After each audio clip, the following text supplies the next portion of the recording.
नमस्कार दोस्तों। किसी गांव में एक धर्मपरायण किसान रहा करता था। उसकी फसल अक्सर बर्बाद हो जाया करती थी। कभी बाढ़ आ जाया करती थी तो कभी सूखा की वजह से उनकी फसल बर्बाद हो जाया करती थी। कभी गर्मी बेहद होती थी तो कभी ठंड इतनी होती कि वे बेचारा कभी भी अपना फसल पूरी तरह प्राप्त नहीं कर पाया।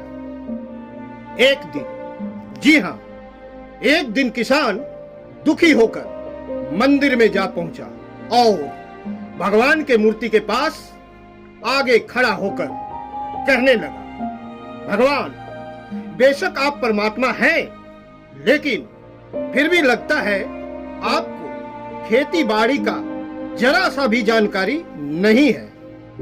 कृपया करके एक बार, बस एक बार मेरे अनुसार मौसम हो जाने दीजिए, फिर देखिए मैं कैसे अपने अन्न के भंडार को भरता हूं। उस पर आकाशवाणी हुई कि तथास्तु वत्स, जैसे तुम चाहोगे आज के बाद वैसा ही मौसम हो जाया करेगा और ये साल मैंने तुमको दिया।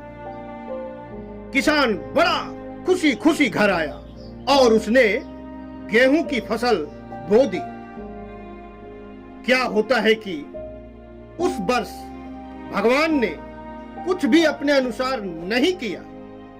किसान जब चाहता धूप खिल जाया करती और जब चाहता तो बारिश हो जाती, लेकिन किसान ने कभी भी तूफान और अंधड़ को नहीं आने दिया। बड़ी अच्छी फसल, पौधे बड़े लहलहा रहे थे। समय के साथ साथ फसल भी बढ़ा और किसान की खुशी भी। आखिर फसल काटने का समय आ गया। किसान बड़ी खुशी से खेत की ओर गया और फसल को काटने के लिए जैसे ही खेत में घुसा, बड़ा हैरान हुआ और उसकी खुशी भी कफूर हो गई, क्योंकि उसने देखा कि गेहूं की बालियों में एक भी बीज नहीं था। उसका दिल धक से रह गया। किसान दुखी होकर परमात्मा से कहने लगा, हे भगवान, ये क्या? तब आकाशवाणी हुई कि ये तो होना ही था वत्स।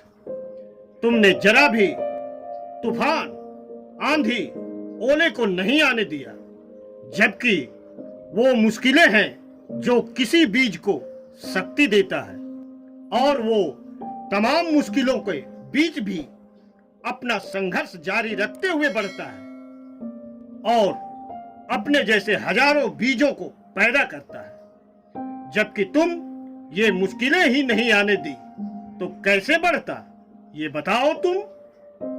भगवान ने कहा, बिना किसी चुनौती के बढ़े हुए ये पौधे अंदर से खोखले रह गए। यही होना था।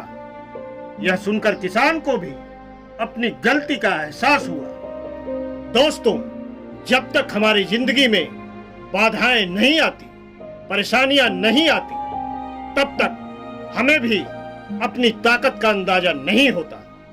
बाधाएं हमें मजबूत बनाती है, जिससे हम अपनी जिंदगी में कुछ नया और बड़ा कार्य करें।